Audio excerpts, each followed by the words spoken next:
قرآن مجید کی ایک آیت اور ایک حدیث شریف آپ کے سامنے پیش کی۔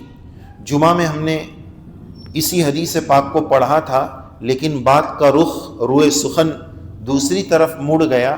اسی جمعہ کی بات کو میں مکمل کرنا چاہوں گا، اسی پر آتا ہوں۔ حدیث شریف ہم نے آپ کے سامنے پڑھی۔ اللہ کے نبی صلی اللہ علیہ وسلم نے فرمایا، ایمان کی لذت کس کو ملے گی؟ اللہ کا بہت بڑا کرم ہے کہ اللہ نے ہم سب کو ایمان والا بنایا۔ اس دنیا میں آنے کے بعد اللہ تعالیٰ کی نعمتوں میں سب سے بڑی نعمت ایمان ہے، جیسا کہ ہم سب جانتے ہیں۔ اور اس سے بڑی بات کہ اس نعمت ایمان کو ہمیں اپنی قبر تک بچا لے جانا ہے، حسن خاتمہ۔ اور جمعہ میں ہم نے اس کے لیے 3 دعائیں بتائی۔ جی چاہتا ہے کہ یہاں بھی اس کا تکرار کر دیں کہ اپنی زندگی کی دعاؤں میں ان دعاؤں کو شامل کر لیجئے۔ حالات سخت ہیں، ایمان لوٹنے کی ناپاک سازشیں چل رہی ہیں، نسلوں کا ایمان لوٹا جا رہا ہے، ایمان کی روح پر حملے کیے جا رہے ہیں۔ اس لیے اپنی دعاؤں میں یہ دعا شامل کر لیجئے۔ یوسف علیہ السلام کے نبی، یوسف علیہ السلام جیسے نبی، ان کے ابا نبی، ان کے ابا نبی، ان کے ابا نبی، یوسف علیہ السلام کے والد بزرگوار حضرت یعقوب علیہ السلام، حضرت اسحاق علیہ السلام، حضرت ابراہیم علیہ السلام، خاندانی نبوت۔ لیکن دعا کر رہے ہیں، توفنی مسلمہ والحقنی بالصالحین۔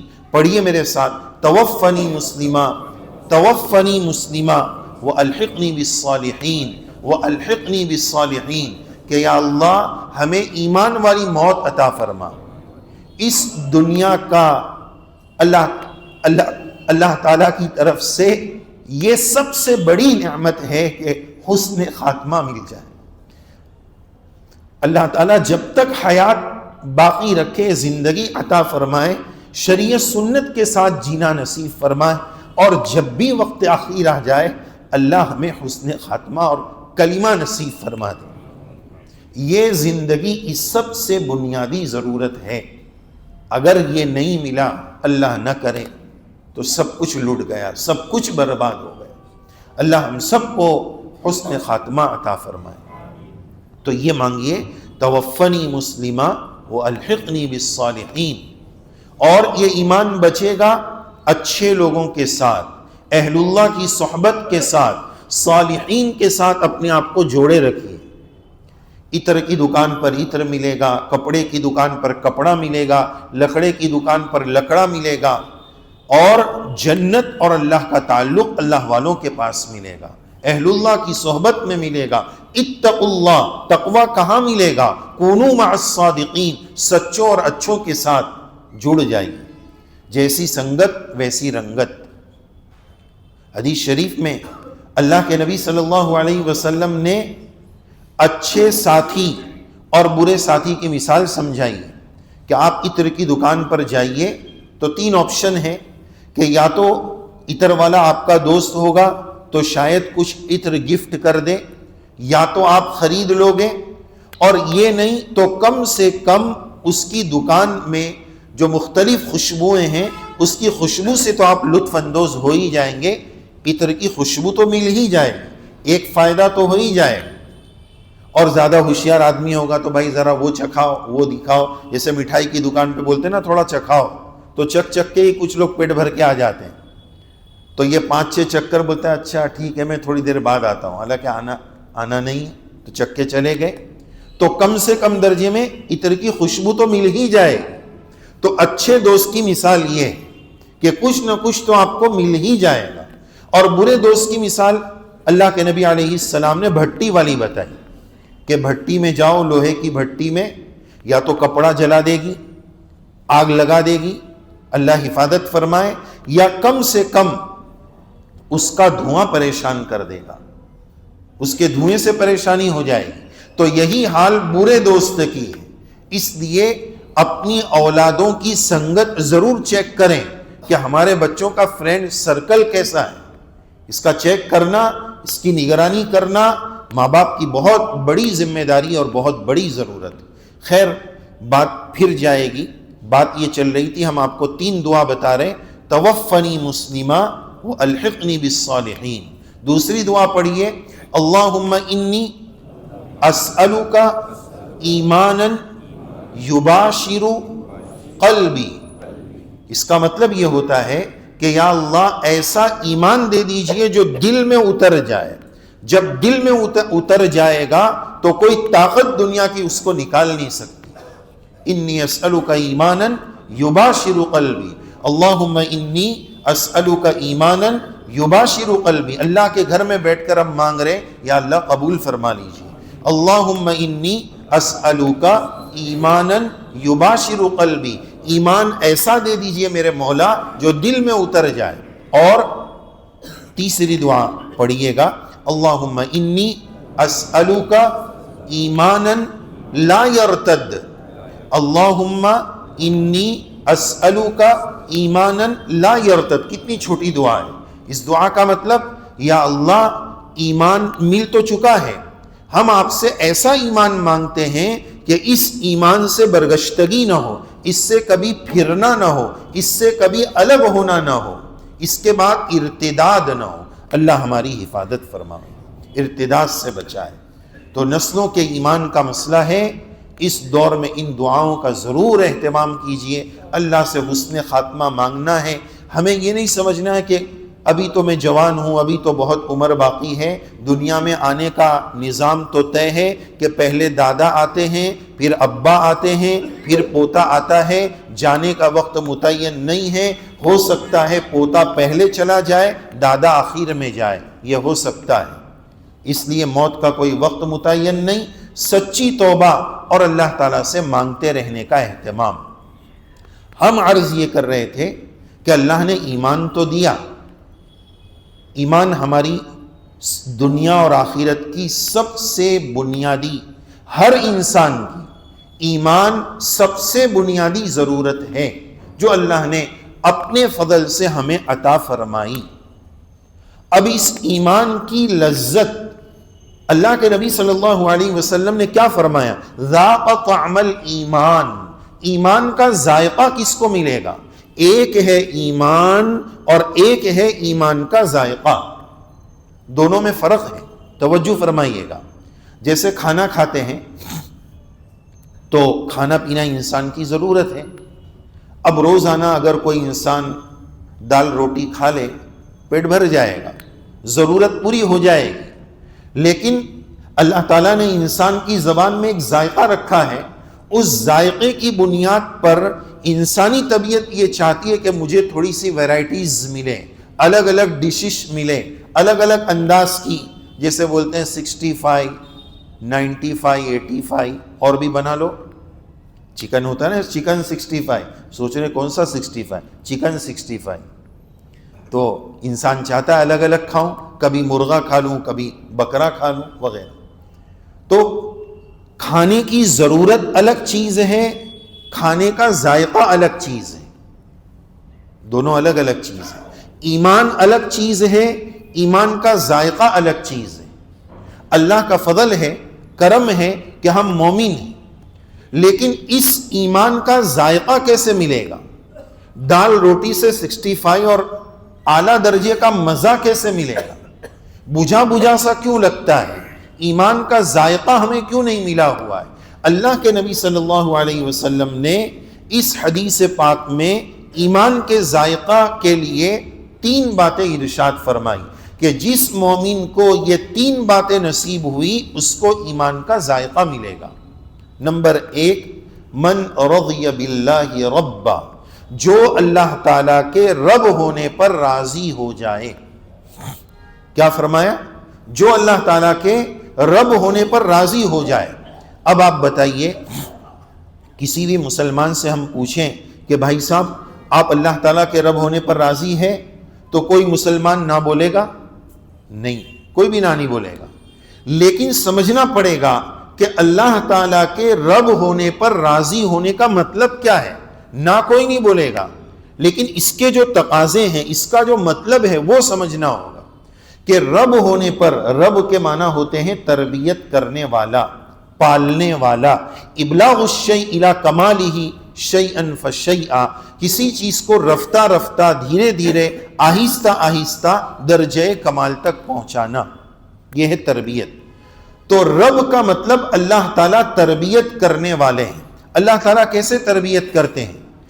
کسی گھر سے آج جنازہ نکل رہا ہے، غم کی کیفیت ہے، کسی گھر میں شادی ہو رہی ہے، خوشی کا موقع ہے، کبھی غمی دے کر، کبھی خوشی دے کر، کبھی امیری دے کر، کبھی غریبی دے کر، کبھی حالات دے کر، اور کبھی مال دے کر، کبھی مال لے کر، اللہ تعالیٰ الگ الگ انداز میں تربیت کرتے ہیں۔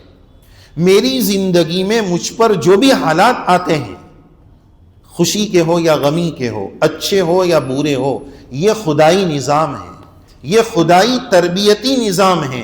اللہ تعالیٰ اپنے بندے کو دے کر بھی آزماتے ہیں، لے کر بھی آزماتے ہیں۔ تو میرے گھر سے اگر جنازہ نکلے، غمی کا موقع ہے، یا میرے گھر میں شادی بیاہ ہے، خوشی کا موقع ہے، اللہ نے مال دیا ہے یا غربت دی ہے، ہر حال میں راضی برضا رہنا کہ میرا اللہ مجھے اسی حال میں میری تربیت کرنا چاہتا ہے، میں اس پر خوش ہوں۔ نہیں ہجر ہے اچھا، نہیں وصال ہے اچھا، نہیں ہجر ہے اچھا، نہیں وصال ہے اچھا، یار جس حال میں رکھے وہی حال ہے اچھا۔ اللہ بندے کو جس حال میں رکھے بندہ خوش رہے کہ میرا اللہ مجھے اس حال میں رکھنا چاہتا ہے، میں اسی پر خوش ہوں۔ قناعت، یہ ہے رب ہونے پر راضی ہونے کا مطلب۔ میں نے پوچھا تھا، عرض کیا تھا آپ کی خدمت میں، نہ کوئی نہیں بولے گا، لیکن یہ والی کیفیت مطلوب ہے کہ زندگی کے ہر عمل پر، ہر موقع پر میں اپنے اللہ سے راضی ہو جاؤں۔ یہ رب ہونے پر راضی ہونے کا یہ مطلب ہے، ورنہ نہ کوئی نہیں بولے گا۔ دوسرا، جو اسلام کے من رضی باللہ ربا وبالاسلام دینا، جو اسلام کے دین اور مذہب ہونے پر راضی ہے۔ آپ مسلمان ہونے پر راضی ہیں، کوئی بھی نہ نہیں بولے گا، لیکن اس کا مطلب سمجھنا پڑے گا کہ اسلام کے دین ہونے پر راضی ہونے کا مطلب یہ ہے کہ کبھی بھی ہمارے دل دماغ میں شیطان یا نفس یہ مکاری نہ ڈالے کہ یار سمجھ میں نہیں آتا ہے اسلام میں یہ حرام کیوں ہے، وہ حرام کیوں ہے، گانا کیوں حرام ہے، میوزک کیوں حرام ہے، سود کیوں حرام ہے، حلال ہوتا تو پیسہ آ جاتا۔ ایسی شیطانی باتیں شیطان کبھی دل دماغ میں نہ ڈالے۔ یہ یقین کامل کہ انسانیت کی، ساری انسانیت کی اور ہم سب کی کامیابی اسلام اور شریعت کے طریقوں میں کامیابی ہے، اسی میں ہماری کامیابی ہے۔ یہ اسلام کا خوبصورت نظام زندگی، اسی میں ہماری کامیابی ہے۔ اس پر اندر سے مطمئن ہونا، جیسے حدیث شریف میں واقعہ ہے، سلمان فارسی رضی اللہ عنہ کو کسی نے تانا دیا، اسلام کے مائنس پوائنٹ کے انداز میں تانا دیا کہ تمہارا مذہب تو کیسا ہے کہ جو پیشاب پاخانہ بھی سکھاتا ہے کہ کیسے کرنا ہے، اس کا بھی طریقہ سکھاتا ہے، یہ کوئی سکھانے کی چیز ہے۔ اس نے مائنس پوائنٹ میں بیان کیا۔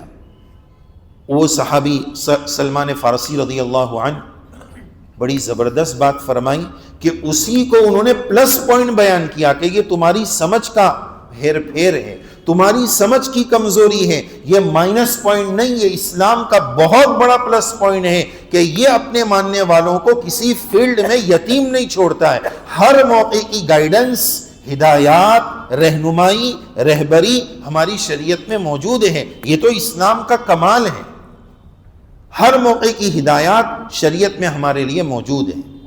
تو زندگی میں یہ خیال نہ آئے کہ یہ اسلام میں ایسا کیوں ہے، ویسا کیوں ہے۔ دیکھو، اسلام میں عقل مت چلاؤ۔ آج باطل طاقتوں کی دو محنت چل رہی ہے، توجہ فرمائیے گا، بہت اہم بات یہ عاجز عرض کرنے جا رہا ہے۔ باطل طاقتیں دو محنت کر رہی ہے، ایک محنت سے ایمان لوٹنے کی محنت، اور دوسری محنت کا منشا اعمال سے دور کرنا۔ ایک ایمان سے دور کرنا، دوسرا عمل سے دور کرنا۔ توجہ سے سنیے گا، ایک محنت یہ چل رہی ہے کہ جو نظر آوے، جو دکھنے میں آئے اس کو ماننا، جو نہ دکھے اس کو نہیں ماننا، یہ چلایا جا رہا ہے۔ ایمان چھوڑ دو، نعوذ باللہ، اللہ پر ایمان چھوڑ دو، اللہ کو ماننا چھوڑ دو، ڈائریکٹ یہ بولنا مشکل ہو رہا ہے تو ذہن سازی ناپاک طاقتیں یہ کر رہی ہے کہ جو نظر آئے اس کو مانو، جو نہ دکھے اس کو نہ مانو۔ الذین یؤمنون بالغیب، اللہ کی ذات ہی وہ ہے جو نظر آنے والی نہیں، غیب پر ایمان کہ اللہ کا وجود ہے، ہم اللہ کو مانتے ہیں۔ اور یہ کیا طاقت، یہ کیا سوچ چلا رہے ہیں، جو دکھے وہ مانو، جو نہ دکھے وہ مت مانو۔ بچے کا یہ ذہن بناتے بناتے اللہ کی ذات کا کہ انکار کی طرف لے جا رہے ہیں، دہریت کی طرف لے جا رہے ہیں۔ دوسری محنت، عمل لوٹنے کی محنت، کہ جو سمجھ میں آئے وہ کرو، جو عقل میں آئے وہ کرو، جو عقل میں نہ آئے اس کو چھوڑ دو۔ بہت ساری چیزیں ہیں جو عقل میں ظاہری طور پر نہیں آئے گی۔ میں اس کی مثال بتاؤں کہ ایک جھنٹل بین جو عقل لڑاتا ہے وہ بولتا ہے کہ میں مغرب کی 4 فرض پڑھوں گا، اس کا دعویٰ کیا ہے، میں آج سے مغرب کی 4 فرض پڑھوں گا، چلے گا؟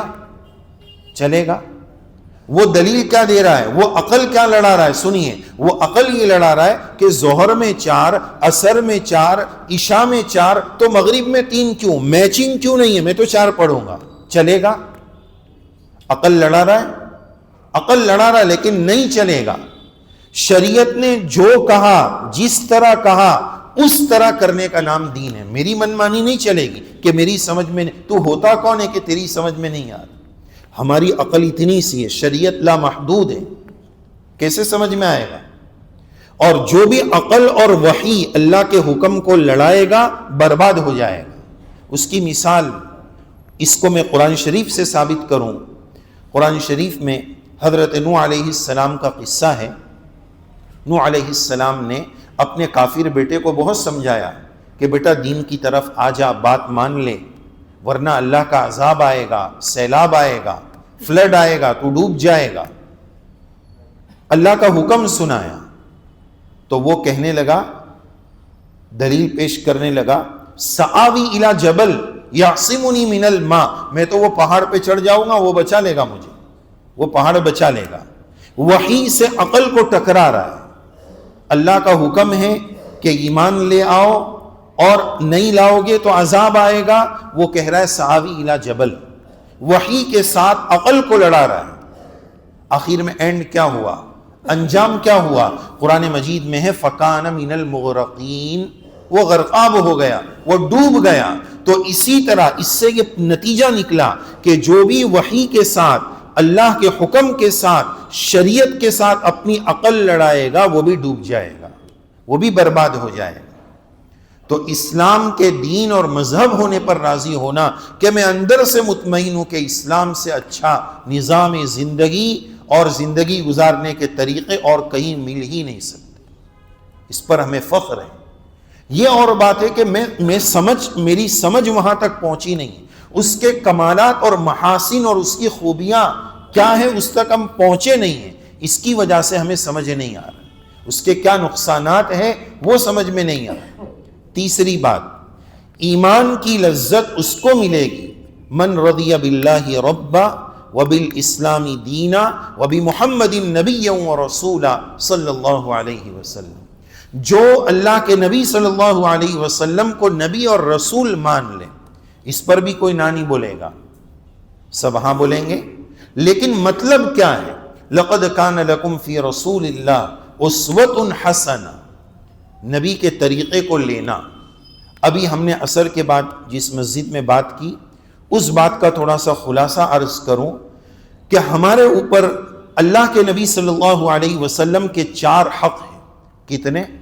4 حق ہیں۔ نمبر 1، آپ صلی اللہ علیہ وسلم سے ٹوٹ کر محبت کرنا، یہ ہمارے ایمان کی روح ہے، عشق اور محبت۔ کیسی محبت؟ جو صحابہ نے کر کے بتائی۔ زید رضی اللہ عنہ، زید ابن حارثہ، یہ ایک واحد صحابی ہے جن کا نام قرآن شریف میں آیا ہے۔ پورے صحابہ، کم و بیش 1.25 لاکھ صحابہ ہے، پورے قرآن شریف میں کسی بھی صحابی کا نام نہیں ہے، یہاں تک کہ صحابی چیف کمانڈر آف صحابہ سرخیل طائفہ صدیق اکبر رضی اللہ عنہ کا تذکرہ ہے، نام نہیں ہے۔ لیکن زید بن حارثہ یہ واحد صحابی ہے، فلما قضا زید، 22ویں پارے میں ان کا نام ہے۔ ہم اس کی وضاحت کریں گے کہ ان کا نام کیوں آیا ہے، کسی اور صحابی کا نہیں۔ ان کے بچپن کا واقعہ ہے کہ یہ غلام بن کر آئے تھے، اللہ کے نبی علیہ السلام کے پاس آ گئے، اور قافلے تجارتی آئے تھے، تو کسی نے جا کر خبر دے دی ان کے گھر والوں کو کہ آپ کا بچہ تو مکہ میں فلاں جگہ ہے۔ اب چچا، ابا اور ان کے بھائی کچھ لوگ مل کر زید رضی اللہ عنہ کو لینے کے لیے مکہ اللہ کے نبی صلی اللہ علیہ وسلم کے پاس آئے کہ ہم رقم دیں گے اور زید کو واپس لے آئیں گے رضی اللہ عنہ۔ پیسہ لے کر آئے، اللہ کے نبی صلی اللہ علیہ وسلم کی خدمت میں آئے کہ حضرت یہ رقم لیجئے اور زید کو آزاد کر دیجئے۔ اللہ کے نبی صلی اللہ علیہ وسلم نے ان کے ساتھ جو بات فرمائی اس کا خلاصہ یہ ہے کہ دیکھو مجھے کوئی رقم نہیں چاہیے، زید کو میں دینے کے لیے تیار ہوں، مجھے کوئی رقم وغیرہ نہیں چاہیے، بس کنڈیشن یہ ہے، شرط یہ ہے کہ ہم زید کو بلاتے ہیں، اگر وہ آپ کے ساتھ چلنا چاہیں تو آپ بالکل لے جا سکتے ہیں، فری آف کاسٹ، پیسے کی ضرورت نہیں، لیکن اگر انہوں نے منع کر دیا کہ میں ان کے ساتھ جانے کے لیے تیار نہیں ہوں تو پھر آپ پریشرائز نہیں کر سکتے ہیں، زور زبردستی سے نہیں لے جا سکتے، اس شرط کے ساتھ آپ یہاں رکیے۔ چنانچہ حضرت زید رضی اللہ عنہ کو بلایا گیا۔ آپ ذرا تصور کی دنیا میں جائیے اور ذرا سوچئے کہ ایک بچہ سالوں کے بعد اپنے گھر والوں سے مل رہا ہے، جب ملاقات ہوئی ہوگی تو کیا ایموشنل جذبات، کیسی کیفیات ہوگی اور کتنا مل کر روئے ہوں گے ملنے کے بعد۔ اب بات سامنے رکھی گئی اللہ کے نبی علیہ السلام کی طرف سے کہ زید یہ آپ کے گھر والے آپ کو لینے کے لیے آئے ہیں، آپ جانا چاہیں تو بالکل جا سکتے۔ زید رضی اللہ عنہ فرماتے ہیں کہ حضرت میں تو آپ کا غلام ہوں، حضرت میں تو آپ کا غلام ہوں۔ ان کے گھر والے ڈانٹنے لگے، تو عجیب آدمی ہے کہ آزادی پر غلامی کو ترجیح دیتا ہے۔ ہمارے ملک کی ایک شخصیت اس وقت ایک ناکردہ جرم کے تحت پسے دیوار زندہ ہیں۔ انہوں نے ایک مرتبہ اسی کے بعد ان کا ایک شعر پڑھا ہوا، کن کا تھا وہ تو نہیں معلوم، ان کا پڑھا ہوا جو انہوں نے بڑے درد کی کیفیت کے ساتھ پڑھا تھا، وہ ان کا پڑھا ہوا شعر یہاں فٹ آ رہا ہے۔ ہزار آزادیوں سے لاکھ بہتر، ہزار آزادیوں سے لاکھ بہتر تمہارے عشق کے طوق و سلاسل، ہزار آزادیوں سے لاکھ بہتر تمہارے عشق کے طوق و سلاسل، نہیں سکوں مجھ کو درکار آقا، بڑھا دیجئے میری بیتابی دل۔ ہزار آزادیوں سے لاکھ بہتر، ہزار آزادیوں سے لاکھ بہتر تمہارے عشق کے طوق و سلاسل، میرے پاؤں میں تمہارے عشق کی بیڑیاں باندھی گئی، میں کیسے جا سکتا ہوں؟ ہزار آزادیوں سے لاکھ بہتر تمہارے عشق کے طوق و سلاسل، نہیں سکوں مجھ کو درکار آقا، بڑھا دیجئے میری بیتابی دل۔ تو زید رضی اللہ عنہ کا گویا یہی پیغام تھا، اور انہوں نے یہی کہا کہ مجھے یہی غلامی پسند ہے۔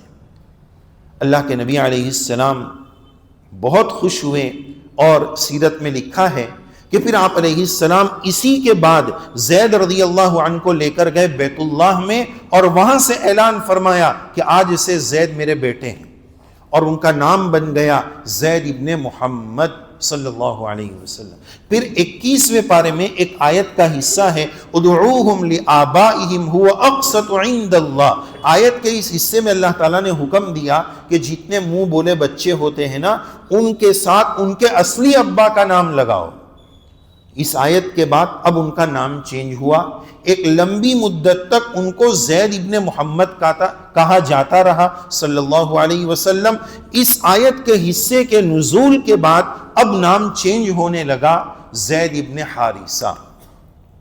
اب ذرا آپ تصورات کی دنیا میں جا کر سوچئے کہ ایک عاشق زار جنہوں نے اپنے گھر والوں تک کو قربان کر دیا تھا بچپن ہی میں، اب ان کے نام سے حضور کی وہ نسبت نکل رہی ہے تو غم کی کیا کیفیت ہوگی، زخم کی کیا کیفیت ہوگی، آپ اس کا اندازہ لگا سکتے ہیں۔ لیکن میرا رب بڑا مہربان ہے، بڑا کرم فرما ہے. اللہ تعالیٰ نے اس زخم کا مرہم یہ دیا کہ زید یہ اللہ کا کلام قرآن مجید ہمیشہ ہمیشہ رہے گا، ہمیشہ ہمیشہ رہے گا، اور جب تک رہے گا تب تک زید تمہارا نام میرے کلام میں موجود رہے گا. یہ زخم تو یہ مرہم. اللہ تعالیٰ نے اس نسبت پر حضرت زید رضی اللہ عنہ کا نام قرآن شریف میں زندہ جاوید کر دیا. یہ ہے محبت. اس درجے کی اللہ کے نبی علیہ السلام سے ایسی محبت مطلوب ہے. تو ہم نے بات یہ شروع کی تھی کہ محبت، دوسرے نمبر پر اطاعت، اللہ کے نبی صلی اللہ علیہ وسلم کی بات ماننا. اور اطاعت میں یہ بات ہمیں سمجھنی چاہیے کہ میرا ظاہر، ہم نے یہ بھی عرض کیا، حضرت ہردوئی رحمۃ اللہ علیہ فرماتے تھے کہ سنت کا طریقہ اجمل ہے، اکمل ہے، احسن ہے، اسہل ہے. سنت کا طریقہ سب سے حسین اور خوبصورت ہے اور سب سے آسان ہے. تو سنتوں کو اپنی زندگی میں داخل کرنا. تو ایک بات محبت، دوسری بات اطاعت. من یطع الرسول فقد اطاع اللہ، اس نے اللہ کی اطاعت کر لی. اور تیسری بات سنتوں سے محبت اور عمل. میں دو بات کہہ رہا ہوں، سنت سے محبت بھی ضروری. بعض لوگ اللہ حفاظت فرمائے کہ سنت پر عمل نہ کرنا ایک الگ چیز ہے، لیکن اس کی محبت نہ کر کے اس سے نفرت کرنا، سنت والوں سے نفرت کرنا، اپنی قبر اور اپنی آخرت کو برباد کرنا. کہ اللہ کے نبی کے طریقے سے نفرت اور غیروں کے طریقوں سے محبت، یہ جفاکشی ہے، یہ ظلم ہے. اللہ کے نبی صلی اللہ علیہ وسلم کے حسن و جمال کے بارے میں کیا کہنے. صحابہ رضی اللہ عنہم حضور کے حسن و جمال کو 14ویں کے چاند سے تشبیہ دیتے تھے. کوئی سورج سے تشبیہ دیتا تھا. چاند سے تشبیہ دینا یہ بھی کوئی انصاف ہے؟ چاند سے تشبیہ دینا یہ بھی کوئی انصاف ہے؟ اس کے منہ پہ چھائیاں، مدنی کا چہرہ صاف ہے صلی اللہ علیہ وسلم. حسن یوسف پہ کٹی مصر میں انگشت زنا، حسن یوسف پہ کٹی مصر میں انگشت زنا، سر کٹاتے ہیں تیرے نام پر مردان عرب. حسن یوسف کو دیکھ کر کٹ گئی تھی انگلیاں، حسن یوسف کو دیکھ کر کٹ گئی تھی انگلیاں. یہاں تو چاند خود کٹ گیا انگلیوں کو دیکھ کر.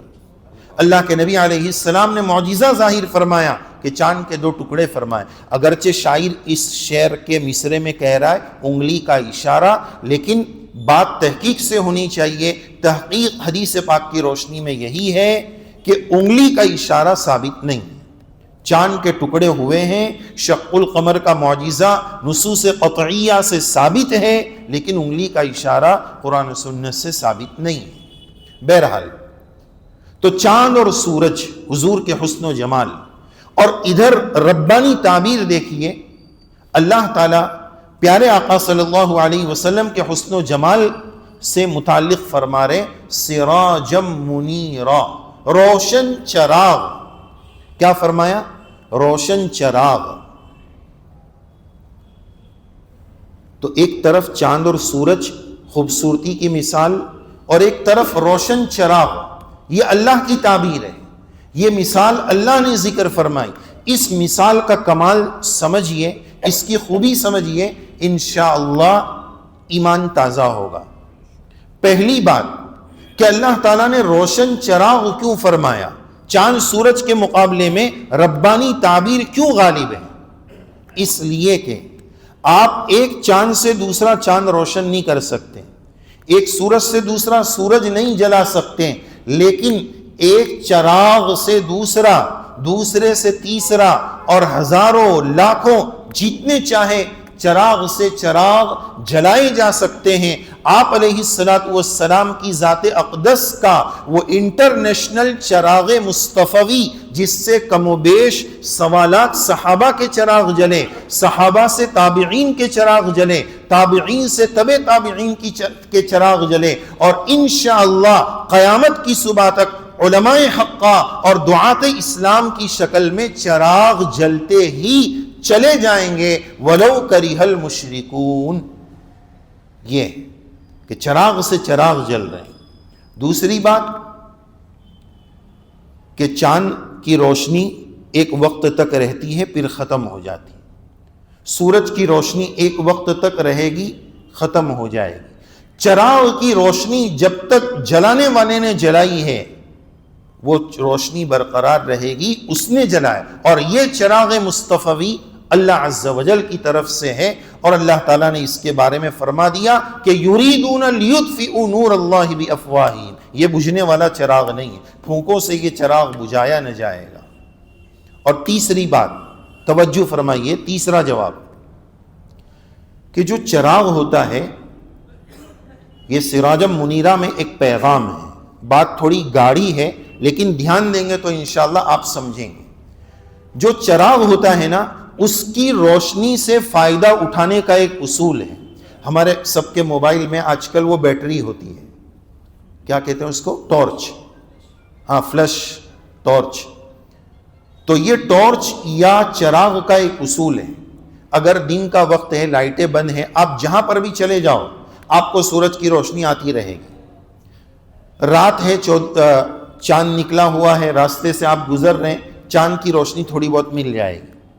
چراغ کا اصول یہ ہے کہ اس کی روشنی سے فائدہ اٹھانے کے لیے جس کمرے میں لے کر جاؤ گے وہ کمرے میں تو روشنی ملے گی، بازو والے کمرے میں اس کی روشنی سے فائدہ نہیں اٹھا سکتے ہیں۔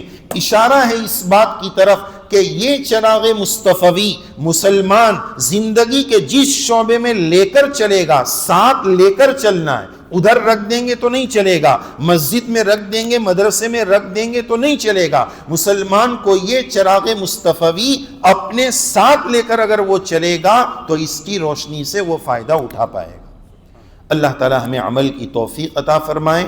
اور میرے محترم بزرگوں دوستو، بڑا مبارک مہینہ چل رہا ہے اور شب برأت بھی آنے والی ہے، رمضان بھی آنے والا ہے۔ ضرورت ہے اس بات کی کہ ہم رمضان کے لیے اپنے آپ کو تیار کریں، دعائیں مانگنے کا اہتمام کریں۔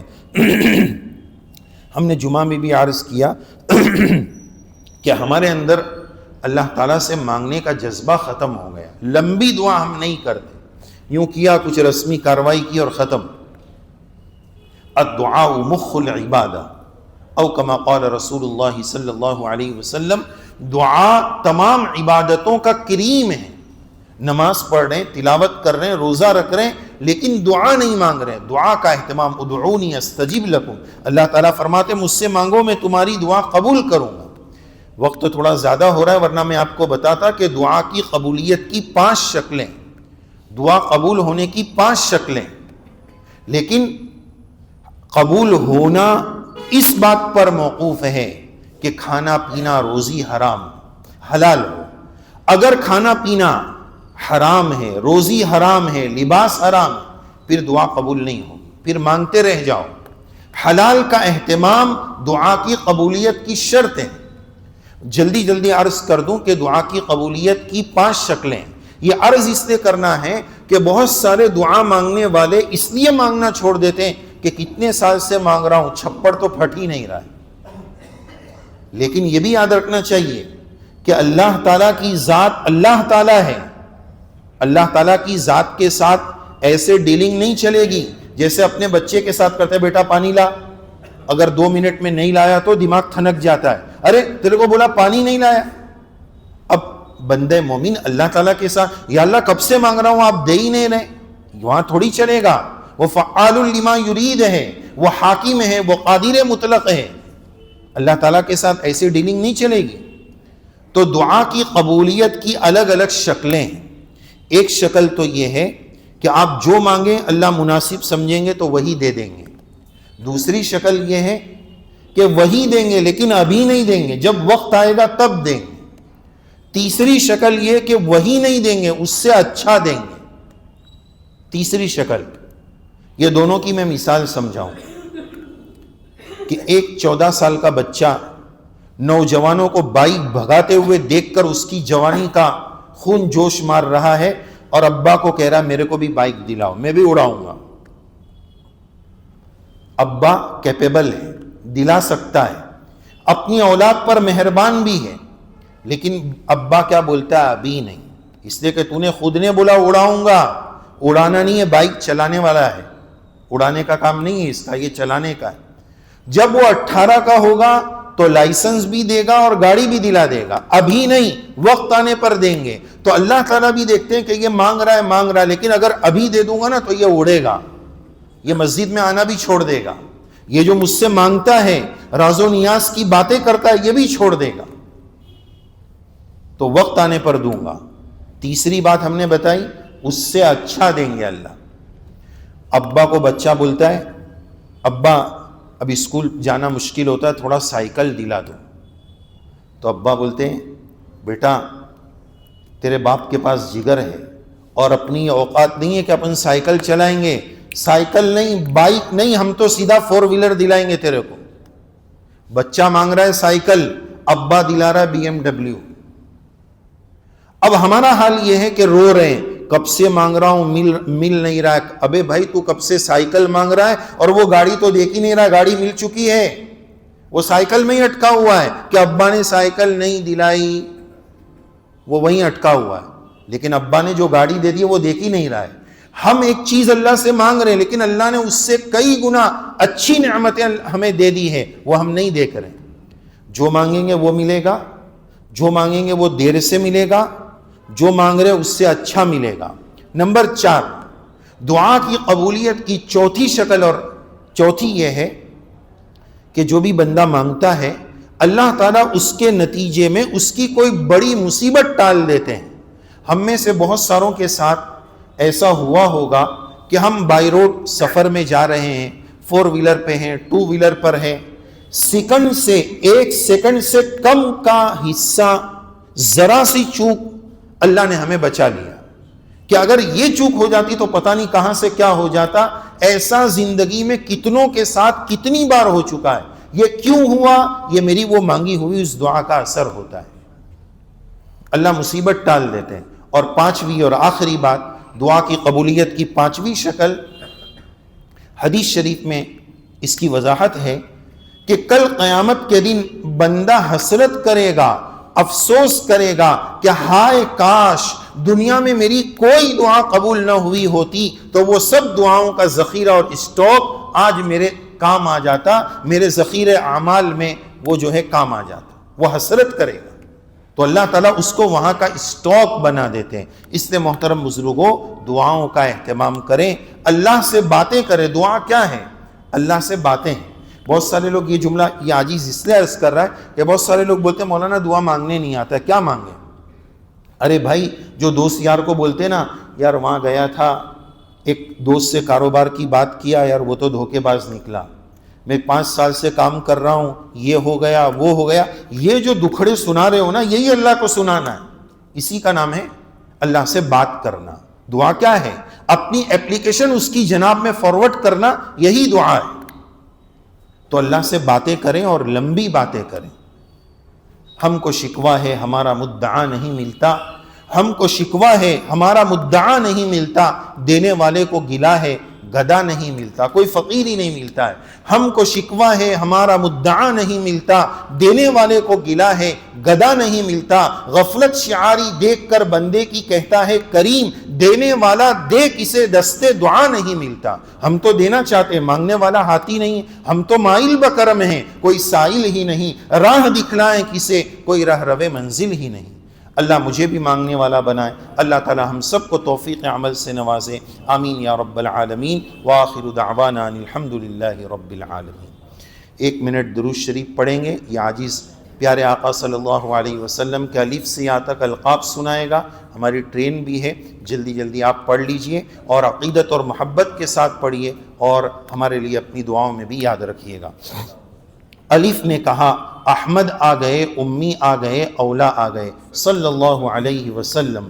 با نے کہا بشیر آ گئے، تا نے کہا تنویر آ گئے، ثا نے کہا ثاقب آ گئے، جیم نے کہا جمیل آ گئے، جواد آ گئے، حا نے کہا حکیم آ گئے، حافظ آ گئے، حجازی آ گئے، خاں نے کہا خاتم النبیین آ گئے، دال نے کہا داعیا الی اللہ باذنہ آ گئے، ذال نے کہا ذکی آ گئے، را نے کہا رحمت للعالمین آ گئے، زا نے کہا زائر آ گئے، سین نے کہا سید آ گئے، سراج آ گئے، شین نے کہا شہید آ گئے، صاد نے کہا صفی اللہ آ گئے، ضاد نے کہا ضامن آ گئے، تا نے کہا طیب آ گئے، طاہر آ گئے، طٰہٰ آ گئے، ظا نے کہا ظاہر آ گئے، عین نے کہا عبداللہ آ گئے، عزیز آ گئے، عادل آ گئے، غین نے کہا غیور آ گئے، فا نے کہا فائق آ گئے، قاف نے کہا قاری آ گئے، قاسم آ گئے، کاف نے کہا کافل آ گئے، لام نے کہا لائق آ گئے، میم نے بہت جھوم کر کہا، کیا کہا؟ میم نے بہت جھوم کر کہا محمد آ گئے، محمود آ گئے، مزمل آ گئے، مدثر آ گئے، مصطفیٰ آ گئے، نون نے کہا نذیر آ گئے،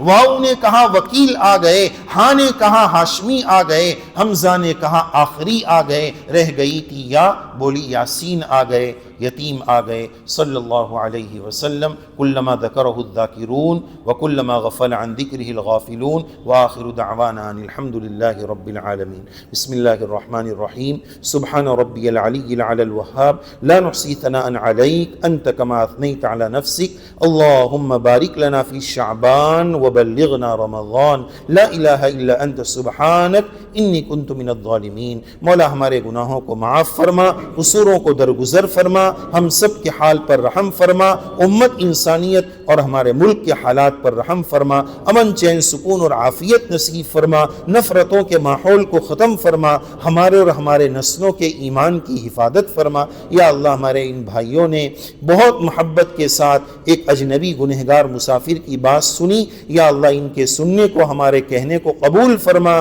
یا اللہ یہ کہنا سننا حجت نہ بن جائے، عمل کرنے والا بنا دیجئے، اخلاص عطا فرما دیجئے، استقامت نصیب فرما دیجئے، مانگنا نہیں آتا ہے بن مانگے عطا فرما دیجئے۔ جتنے لوگ آمین کہہ رہے ہیں کوئی تو آپ کا مقبول بندہ جس کی آمین پر آپ کو بڑا پیار آتا ہوگا، اس کی آمین کے صدقے میں پورے مجمع کو معاف فرما دیجئے، ہماری دعاؤں کو قبول فرما لیجئے، جو مانگا وہ بھی عطا فرما دیجئے، جو مانگنے سے رہ گیا وہ بھی نصیب فرما دیجئے۔ وصلی اللہ علی النبی الکریم برحمتک یا ارحم الراحمین۔